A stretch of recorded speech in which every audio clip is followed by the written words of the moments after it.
ചേട്ടാ, ഉത്തർപ്രദേശിലെ വിഷയങ്ങളൊക്കെ അറിഞ്ഞല്ലോ. യോഗി ആദിത്യനാഥിനെ അടിച്ചൊതുക്കാനാണ് അവിടെ കേശവ് പ്രസാദ് മൗര്യയും വേറൊരു ഉപമുഖ്യമന്ത്രിയുണ്ട്, പുള്ളിയൊക്കെ ശ്രമിച്ചുകൊണ്ടിരിക്കുന്നത്.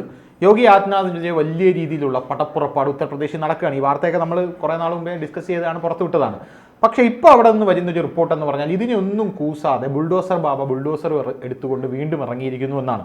വേറൊരു അനൗദ്യോഗികമായിട്ടുള്ള റിപ്പോർട്ട് എന്നോടൊരു ആർ എസ് എസ് പ്രവർത്തകനല്ല, ആർ എസ് എസിൻ്റെ ഒരു സമുന്നതനായിട്ടുള്ള ഒരു നേതാവ് പറഞ്ഞ എന്താ അറിയോ, യോഗി ആദിത്യനാഥിനെ ഒന്നും അങ്ങനെ മാറ്റാൻ പറ്റില്ല ധനുഷ് എന്നാണ് എന്നോട് പറഞ്ഞത്.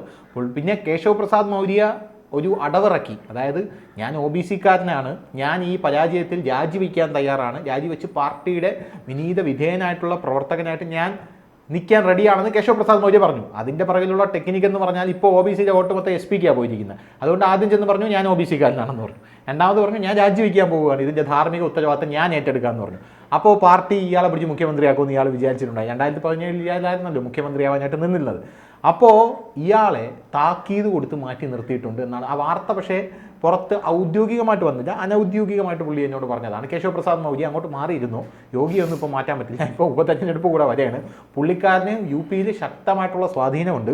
ഉത്തർപ്രദേശിൽ നിന്ന് യോഗിയെ പ്ലക്ക് ചെയ്ത് മാറ്റി കഴിഞ്ഞാൽ BJP പിന്നെ അസ്ഥിവാരം തോണ്ടുന്നത് പോലെയാണ്, ഒന്നേന്ന് തുടങ്ങേണ്ടി വരും എന്ന് പറഞ്ഞിട്ടുണ്ട്. അപ്പോൾ ഇപ്പോൾ കഴിഞ്ഞ ദിവസം SP-യുടെ മോഹിത് ഖാൻ എന്ന് പറയുന്ന ഒരു വ്യക്തി, ഇയാൾ OBC വിഭാഗത്തിൽപ്പെട്ട ഒരു പെൺകുട്ടിയെ പീഡിപ്പിച്ചു. ഇയാളുടെ വീട് ഇടിച്ചു നിരത്താനായിട്ട് പോവാണ് യോഗി ആദിത്യനാഥ്. യോഗി ആദിത്യനാഥിന് ഒന്നിലും ഒരു കൂസലുമില്ല. പുള്ളിക്കാരൻ മുന്നോട്ട് ഇടിച്ചു നിരത്തി. അങ്ങനെ ഒരു സംഭവം ഉണ്ടായ, അങ്ങനെ ഒരു സംഭവം. അപ്പോൾ യോഗിക്ക് ഒന്നിലും ഒരു കൂസലില്ല. പുള്ളി ഇതൊന്നും കൂസാക്കാതെ ഒരക്ഷരവും മിണ്ടിയിട്ടില്ല. ഒരു പ്രതികരണവും യോഗി ആദിത്യനാഥിൻ്റെതായിട്ട് പുറത്ത് വന്നിട്ടില്ല.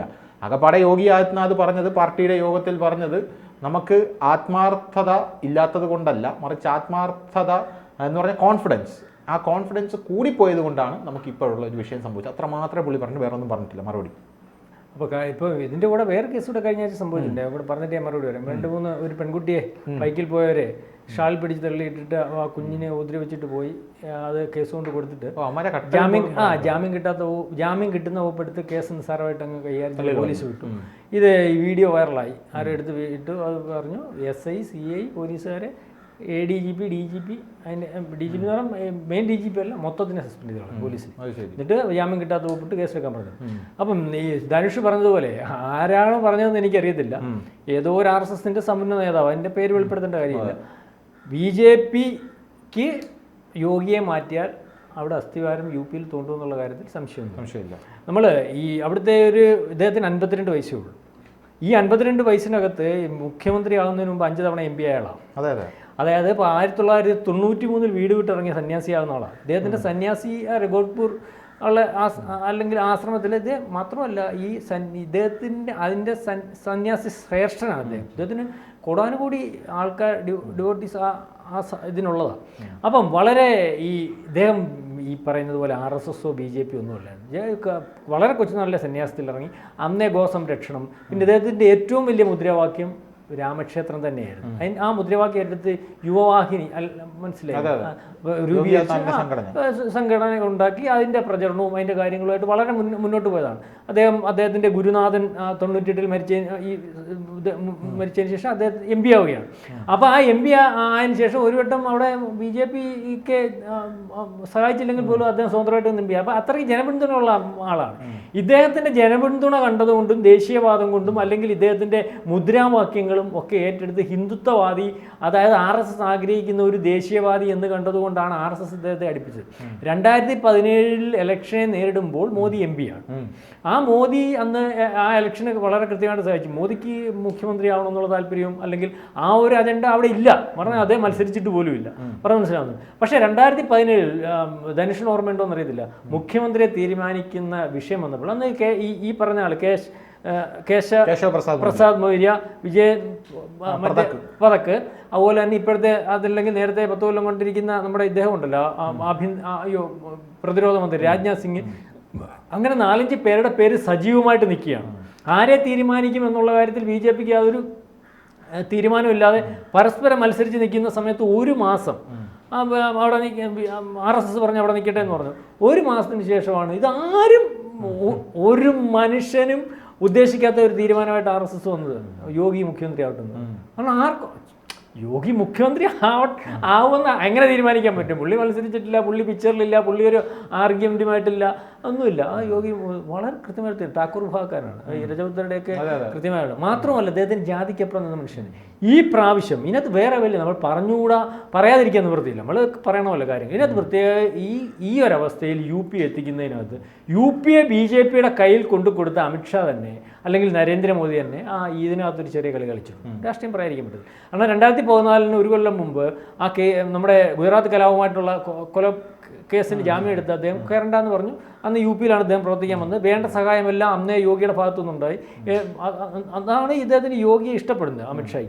യോഗി അറിയാമല്ലോ, 73 സീറ്റിലാണ് ആദ്യത്തെ പ്രാവശ്യം അദ്ദേഹം അധികാരത്തിൽ നിന്ന്. യു പിന്ന് 73 സീറ്റ് പത്രമാധ്യമങ്ങളെയും ഇന്ത്യയിലെ രാഷ്ട്രീയ പാർട്ടികളെ മൊത്തം അമ്പരിപ്പിച്ചു. അതിനകത്ത് കൃത്യമായ ഒരു സ്വാധീനം അവിടെ ഈ BJP ഉണ്ടാക്കുന്നതിനകത്ത് അമിത്ഷായ്ക്ക് ഉണ്ടായിരുന്നു. അതിനകത്ത് പുറകിൽ നിന്ന് കളിച്ച വ്യക്തികളിൽ BJPക്ക് അപ്പുറം യോഗി ആദിത്യനാഥുണ്ട്. BJP നേതാവെന്ന രീതിയിലല്ലോ, പ്രധാനപ്പെട്ട നേതാവെന്നുള്ള രീതിയിലൊന്നും അല്ല യോഗി പ്രത്യേകിച്ച് ഒരു സന്യാസി വരെ അദ്ദേഹം ഉള്ള ഒരാളാണ്. അപ്പം അതിനുശേഷം ഈ ഇവരധികാരത്തിൽ വന്നതിന് ശേഷം ഇവരുടെ ഒരു അപ്രമാദിത്വം എല്ലായിടത്തും ഉണ്ടല്ലോ യോഗിയുടെ. അപ്പം യു പിയിൽ യോഗിയെ അല്ലെങ്കിൽ യോഗി ഒരു പ്രധാനപ്പെട്ട നേതാവായിട്ട് 2017 ഈ ശരിക്കും പറഞ്ഞാൽ അമിത്ഷായൊക്കെ തീരുമാനിച്ചിരുന്ന മുഖ്യമന്ത്രി ഇപ്പോഴത്തെ കേശവപ്രസാദ് മൗര്യ തന്നെ.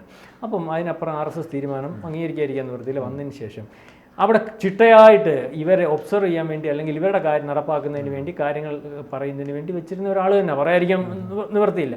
അപ്പം ആദ്യത്തെ പ്രാവശ്യം തന്നെ ഇദ്ദേഹത്തിൻ്റെ MP സ്ഥാനം രാജിവെച്ചപ്പോൾ അദ്ദേഹം പറഞ്ഞ സ്ഥാനാർത്ഥി അവിടെ നിർത്തിയില്ല. അന്ന് ആ സ്ഥാനാർത്ഥി തോറ്റുപോയി. ഇദ്ദേഹം ഒരു സ്ഥാനാർത്ഥിയെ പറഞ്ഞു, അന്നേരം മേളിൽ നിന്ന് കേന്ദ്രത്തിൽ അല്ലെങ്കിൽ അമിത്ഷായും നമ്മുടെ പ്രധാനമന്ത്രിയോട് പറഞ്ഞു പറയാം. ഇപ്പോഴും സംഭവിച്ചിരിക്കുന്ന കാര്യം എന്ന് പറഞ്ഞാൽ ഇവരുടെ ഈ രാമക്ഷേത്രവും അല്ലെങ്കിൽ ഇത്തരത്തിലുള്ള പ്രചരണവും ആദ്യം ഹൈപ്പിൽ നിന്നപ്പോൾ എല്ലാ സംസ്ഥാനങ്ങളിലും സ്ഥാനാർത്ഥി തീരുമാനിച്ചതിൻ്റെ കൂട്ടത്തിൽ ഇവിടെയും തീരുമാനിച്ചു. ഇവിടെ യോഗിയും അല്ലെങ്കിൽ RSSും കൂടെ ആലോചിച്ച് തീരുമാനിച്ച ഒരു 10-42 സ്ഥാനാർത്ഥികളെ മാറ്റുന്ന ഒരവസ്ഥയുണ്ടായി. പറയുന്നത് മനസ്സിലായി. ഈ മാറ്റുന്ന അവസ്ഥ വന്നപ്പോൾ ഇവരെ ഈ സ്ഥാനാർത്ഥികളെ മാറ്റിയപ്പോൾ ആ സ്ഥാനാർത്ഥികൾ യോഗി തീരുമാനിച്ചു കൊടുത്ത സ്ഥാനാർത്ഥികൾ അതിനകത്ത് RSSൻ്റെ ബന്ധവും അല്ലെങ്കിൽ അവർ ജയിക്കുന്ന സ്ഥാനാർത്ഥികളൊക്കെയായിരുന്നു. അപ്പോൾ സ്ഥാനാർത്ഥികൾ തീരുമാനിച്ച കൊടുത്ത് ആ സ്ഥാനാർത്ഥികളെ വയ്ക്കാതെ അമിത്ഷായും നരേന്ദ്രമോദിയും കൂടെ തീരുമാനിച്ച സ്ഥാനാർത്ഥികൾ വരികയും ആ സ്ഥാനാർത്ഥികളൊക്കെ തോറ്റുപോകുന്ന ഒരു അവസ്ഥയുണ്ട്. കാരണം RSS അവിടെ RSSന് വിശ്വഹിന്ദു പരിഷത്തിനാണ്, RSS തന്നെയാണ് വിശ്വഹിന്ദു പരിഷത്ത് അവിടെ ഏറ്റവും കൂടുതൽ വിശ്വസിക്കുന്നത്. അവരൊന്നും ഇപ്രാവശ്യം ഇലക്ഷൻ അധികം സജീവമായിട്ടൊന്നും. മാത്രമല്ല ഹിന്ദു വോട്ടുകൾ അവിടെ ചെയ്തിട്ടില്ല. അതുകൊണ്ട് 45% വോട്ടുകളെ ചെയ്തിട്ടുള്ളൂ. അപ്പോൾ ഈ വോട്ട് ചെയ്യണമെങ്കിൽ സാധാരണക്കാരൻ OBC ഉണ്ട്, അല്ലെങ്കിൽ ഏറ്റവും സാധാരണക്കാരായ മുസ്ലിങ്ങളുണ്ട്. ഇവരെല്ലാം വോട്ട് ചെയ്യിക്കുന്നത് ശരിക്കും പറഞ്ഞാൽ വടക്കേ ഇന്ത്യയിൽ ഈ RSS തന്നെയാണ്. വീടാന്തരം കയറി കൃത്യമായിട്ട് എത്ര പേര് വോട്ട് ചെയ്തു, ഇതിനൊക്കെ ഒരു ശ്രദ്ധ കൊടുക്കാതെ പോകുന്നൊരവസ്ഥ വന്നു. അപ്പം ഈ അതിൻ്റെ അർത്ഥം എന്ന് പറഞ്ഞാൽ ജയിച്ചാൽ അവിടുന്ന് കൂടുതൽ MP-മാരുണ്ടാവും, അല്ലെങ്കിൽ 10-75 MP-മാരുണ്ട്. ഈ MP-മാരെ നാളെ കാലത്തെ നരേന്ദ്രമോദി മാറണം എന്നൊരു തീരുമാനം വരുമ്പോൾ ഈ MP-മാരുടെ അഭിപ്രായം ആരായി എന്നൊരവസ്ഥ വന്നാൽ അത് യോഗിക്ക് വേണ്ടി പറയരുതെന്ന് കണ്ട് കളിച്ച ഒരു രാഷ്ട്രീയമാണ്. പക്ഷെ അവിടുന്ന് MP-മാരുണ്ടായില്ല, 10-35 MP-മാർക്കകത്ത് ഒതുങ്ങി. അപ്പം ആ ഒരു കളിക്കകത്ത് നരേന്ദ്രമോദിക്കും അമിത്ഷായ്ക്കും ഒക്കെ കൃത്യമായ പങ്കുണ്ട്. കാരണം മോദിക്ക് ശേഷം നരേന്ദ്രമോദി ആഗ്രഹിക്കുന്ന പ്രധാനമന്ത്രി അമിത്ഷാ തന്നെയാണ്. അത് കുറ്റം പറഞ്ഞിട്ട് കാര്യമില്ല, അവർ തമ്മിലുള്ള ഒരു ലിങ്ക് അതാണ്. അപ്പം അതാണ് യോഗിയെ ഇങ്ങനെ സംഭവിച്ചില്ല, അവിടെ സീറ്റ് കുറഞ്ഞു. ഈ സീറ്റ് കുറഞ്ഞത് കൂടുകയാണെങ്കിൽ യോഗിയുടെ കയ്യിൽ നിൽക്കരുത്, കുറഞ്ഞതിൻ്റെ കെയർ ഓഫും അല്ലെങ്കിൽ യോഗിയുടെ കുഴപ്പമാണെന്ന് കണ്ട ഒരു രാഷ്ട്രീയം കളിക്കാനാണ് ഇപ്പം ഉപമുഖ്യമന്ത്രി പ്രസാദ് മൗര്യ കളിക്കുന്നത്. അപ്പം അത് RSS വളരെ കൃത്യമായിട്ട് തീരുമാനമെടുത്തിട്ടുണ്ട്. RSSൻ്റെ ലൈനിൽ തന്നെയാണ് യോഗി പോകുന്നത്. നേരത്തെ RSSുമായിട്ട് അത്ര കണ്ട് അടുപ്പമില്ല, RSSൽ നിന്ന് വന്ന ആളല്ല, അടുപ്പമില്ല. ഇപ്പം കൃത്യമായ അടുപ്പം RSSുമായിട്ടുണ്ട്. RSSൻ്റെ ഫുൾ കെയർ ഓഫ് അദ്ദേഹത്തിന് കൊടുത്തിട്ടുണ്ട്. അതുകൊണ്ട് ആണ് നരേന്ദ്രമോദിയും അമിത്ഷായും ഒക്കെ ഒന്നും മിക്കാൻ നിൽക്കുന്നത്. യോഗിയെ മാറ്റണം എന്ന് ഇവർ പറയുമ്പോൾ, കേശവപ്രസാദ് മൗര്യ അടക്കമുള്ള ആൾക്കാർ പറയുമ്പോൾ ഇവർ മുന്നോട്ട് പറയുന്ന 5 കാരണങ്ങളുണ്ട്. ഒന്ന്, യോഗിയുടെ സംവരണത്തിലെ നിലപാട്. 2, യോഗിയുടെ ശൈലി മാറ്റണം. നമ്മുടെ മുഖ്യമന്ത്രി പിണറായിയെ പോലെ യോഗിയുടെ ശൈലി ശരിയല്ലെന്നാണ് പറയുന്നത്. 3, യോഗിയുടെ ഈ കരാർ തൊഴിലാളികളുടെ നിയമനം. 4, ഈ ബുൾഡോസർ രാജ്. ഇതാണ് 4ാമത്തെ ഇതായിട്ട് പറയുന്നത്. അപ്പോൾ ഈ 4ാമത്തെ ബുൾഡോസർ രാജ് പറയുമ്പോഴാണ് ഇപ്പോൾ ഈ മൊയ്ത് ഖാൻ എന്ന് പറയുന്ന SP-യുടെ തന്നെ ഒരു നേതാവിൻ്റെ വീട് ഇടിച്ചു നിൽക്കാനായിട്ട് യോഗി ആദിത്യനാഥ് തയ്യാറാവുന്നത്. അപ്പോൾ അതെങ്ങനെ യോഗിയെ ബാധിക്കും? എങ്ങനെയാണ് ധനുഷ് മനസ്സിലാക്കേണ്ട ഒരു യോഗി വന്നതിന് ശേഷം ഒരു ആഭ്യന്തര സർവേ ഇപ്പോൾ ഇലക്ഷന് ശേഷം ഇവിടെ നടത്തി. ആഭ്യന്തര സർവേക്കകത്ത് വന്നേക്കുന്ന ജനങ്ങളുടെ അഭിപ്രായം എന്താണെന്നറിയാം? 87% ആൾക്കാരും യോഗി മുഖ്യമന്ത്രി ആവുന്നതിനോട് താല്പര്യപ്പെടുന്നു. മനസ്സിലാവുന്നുണ്ട്? യോഗി മുഖ്യമന്ത്രി ആയതിനു ശേഷം ഈ പറയുന്ന യോഗിയോട് താല്പര്യമില്ലാത്തതിന്റെ കാരണം എന്ന് പറഞ്ഞാൽ എല്ലാ രാഷ്ട്രീയ പാർട്ടിക്കകത്തും മാഫിയ സഹായിക്കുന്ന ഒരു സംഘം ഉണ്ടായിരുന്നു. യോഗിക്ക് ശേഷം അവിടെ മാഫിയ ഏത് പാർട്ടിക്കാരനായാലും ഏത് ജാതിക്കാരനായാലും ഗുണ്ട മാഫിയകൾ വാണുകൊണ്ടിരുന്ന ഈ UP പോലെയും അല്ലെങ്കിൽ ബീഹാറിലും ഉണ്ട്. UP അതിൻ്റെ നിഷ്പ്രഭമായി പോയി. മനസ്സിലായി? ഇവരെ ഇപ്പം BJP ആയാലും നമ്മൾ പറയുന്നില്ല, BJPക്ക് ആയാലും SP ആയാലും അല്ലെങ്കിൽ മായാവതിയുടെ പാർട്ടി ആയാലും എല്ലാ പാർട്ടിക്കാരും ഗുണ്ടകളുണ്ട്. ഇവരെ കാണിക്കുന്ന തോന്നിവാസത്തിൻ്റെ പങ്ക് പറ്റുന്ന അല്ലെങ്കിൽ ശതമാനം മേടിക്കുന്ന ഒരാളാണ്. അവർക്കൊരാവശ്യം വന്നാൽ ഇവരെ ഉപയോഗിക്കുകയാണ്. അപ്പം ഇതും ഈ പറയുന്ന ബുൾഡോസർ രാജ്യം ഈ ഗുണ്ടാരാജ്യം ഒക്കെ മാറ്റുമ്പോൾ ഈ പറയുന്ന BJPക്കാരാണ്. ഈ താഴെത്തട്ടിൽ നമ്മുടെ ഇവിടുത്തെ കൂട്ട് സാധാരണ BJP പ്രവർത്തകരൊന്നുമില്ല. അത്യാവശ്യം നേതാക്കളേ ഉള്ളൂ. അവരെ ആവശ്യം വരുമ്പോൾ ചില കോക്കസുകളിലൊക്കെ കൊണ്ടുവന്ന പൈസ അല്ലെങ്കിൽ സ്വാധീനിച്ച് മറ്റു രീതിയിൽ വരട്ടും കാര്യങ്ങളൊക്കെ നടത്തി വോട്ട് ചെയ്യുന്ന എല്ലാ പാർട്ടിക്കാരുടെയും പരിപാടി. ഇതുപോലെ നമ്മുടെ ഈ കേരളത്തിൽ കാണുന്ന ഒരു രാഷ്ട്രീയ പ്രവർത്തനമൊന്നുമില്ല അവിടെ. ഈ കുറേ നേതാക്കന്മാരുടെ ഗുണ്ടായും സെറ്റപ്പും പൈസ ഉണ്ടാക്കും കൊണ്ട് ഈ മാഫിയ എല്ലാവരും ഇല്ലായ്മ. കാരണം അതുപോലെ ഉദ്യോഗസ്ഥന്മാരെ കൃത്യമായിട്ട് നിയന്ത്രിക്കാൻ തുടങ്ങി. ഉദ്യോഗസ്ഥന്മാർക്ക് ബുദ്ധിമുട്ടുണ്ട്, അഴിമതി നടത്തുന്നതിനകത്ത് പേടിയുണ്ട്. ഇപ്പോൾ തന്നെ പോലീസുകാർ കൃത്യമായിട്ട് പണിയെടുത്തില്ലേ പോലീസുകാരന് പണി കിട്ടും. അപ്പോൾ ആരുടെയും സ്വാധീന വലയത്തിലല്ലാതെ രാജ്യത്തിൻ്റെ പുരോഗതിയിലൂന്നി ഒരു ഭരണമായിട്ട് മുന്നോട്ട് പോകുന്നുണ്ട്. മനസ്സിലായില്ലേ? അല്ലേ പിന്നെ ഏതെങ്കിലും ഒരു നല്ല രാഷ്ട്രീയക്കാരൻ പറയാം അനധികൃതമായിട്ട് കെട്ടം പണിഞ്ഞു വെച്ചേക്കുന്ന അല്ലെങ്കിൽ ഭൂമി കൈയേറക്കുന്നവൻ്റെ സാധനം എടുത്ത് കളയണ്ട, ഗുണ്ടകളെ നിർമ്മാർജ്ജനം ചെയ്യേണ്ട, നാട്ടിൽ സാധാരണക്കാരനും പാവം പിടിച്ചവനും സ്ത്രീകൾക്ക് മാന്യമായിട്ട് ജീവിക്കേണ്ട എന്ന് പറയുന്ന ഒരു ന്യായം കൊണ്ടുവരും. ഇതിനകത്ത് കഴിഞ്ഞ പ്രാവശ്യം അവിടെ കൊള്ളുകില്ലാത്ത ആൾക്കാരെ മാറ്റി നിർത്താൻ തീരുമാനിക്കുകയും ഇതുപോലുള്ള ഗുണ്ടാ സെറ്റപ്പും മാഫിയ ബന്ധമുള്ള ആൾക്കാരെ മാറ്റി നിർത്താൻ തീരുമാനിക്കുകയും പുതിയ സ്ഥാനാർത്ഥികളെയൊക്കെ കൊണ്ടുവരികയൊക്കെ ചെയ്തതിനകത്ത് ഇതിനകത്ത് ആന്തരികമായിട്ടുള്ള ചില വിഷയങ്ങളുണ്ട്. ഞാൻ ഈ ഒരു വിഷയം മറ്റേ പരസ്പര മത്സരത്തിൻ്റെ ഒരു വിഷയം, മുഖ്യമന്ത്രി ആവുമെന്ന് തീരുമാനിച്ച് താറ് കൊടുത്തിരുന്ന ഇദ്ദേഹത്തിന് ഒരു സുപ്രഭാതി മുഖ്യമന്ത്രി ആവാൻ പറ്റാതെ വരികയും നാളെ കാലത്തെ എന്ത് BJP പോയാലും വേണ്ടുമില്ല, എന്ത് സംവിധാനം പോയാലും വേണ്ടുമില്ല, ഒരു ദിവസമെങ്കിലും എനിക്ക് മുഖ്യമന്ത്രി ആയിരിക്കണമെന്ന് താല്പര്യപ്പെടുന്ന ചില നേതാക്കന്മാരും ഒക്കെ UP BJPക്കകത്ത് ഉള്ളതിൻ്റെ ഒരു അവസ്ഥ. ഇത് വളരെ കൃത്യമായിട്ട് RSSന് മനസ്സിലായിട്ടുണ്ട്. മാത്രവുമല്ല യോഗിയെ വെച്ച് മുന്നോട്ട് പോയാൽ അവിടെ സ്ഥിരമായിട്ട് ആ ഗവൺമെൻറ് നിലനിർത്താനും അല്ലെങ്കിൽ BJP ഗവൺമെൻറ് കൊണ്ടുവരാനും അവർ വിചാരിക്കുന്ന അർത്ഥത്തിൽ അവിടുത്തെ ജാതി സമവാക്യങ്ങളും സംവിധാനങ്ങളും ഒക്കെ തകർത്ത് 500-നടുത്ത് ജാതി പാർട്ടികൾ മാത്രമുണ്ട് അവിടെ. രജിസ്റ്റർ ചെയ്തേക്ക് 425 ജാതി പാർട്ടികളുണ്ട്. അപ്പം ഇത്തരത്തിൽ ജാതി സംവിധാനമുള്ള അതിനെ വീണ്ടും തിരിച്ചു കൊണ്ടുവന്നുകൊണ്ടിരിക്കുകയാണ്. പറയുന്ന മനസ്സിലാണ് ഈ ഇലക്ഷൻ അത് വീണ്ടും തിരിച്ച് ഇല്ലായ്മ ആയിക്കൊണ്ടിരുന്ന സാധനം. ഇതിനകത്ത് എല്ലാം BJPയെ എതിർക്കുന്ന അല്ലെങ്കിൽ BJPയെ ഉപയോഗപ്പെടുത്തി ജീവിക്കുന്ന ചില നേതാക്കന്മാരും സംവിധാനങ്ങളും ഒക്കെ ഉണ്ടെന്നാണ് നമുക്ക് മനസ്സിലാവും. യാതൊരു കാരണവശാലും യോഗി എന്ന് പറയുന്ന ആളെ മാറ്റി നിർത്തിക്കൊണ്ട് UPയിൽ BJPക്ക് മുന്നോട്ട് പോകാൻ മുഖത്തില്ല. അത്രയ്ക്ക് ജനപിന്തുണയുള്ളതാണ്. അതിന് RSS തയ്യാറാകത്തുമില്ല.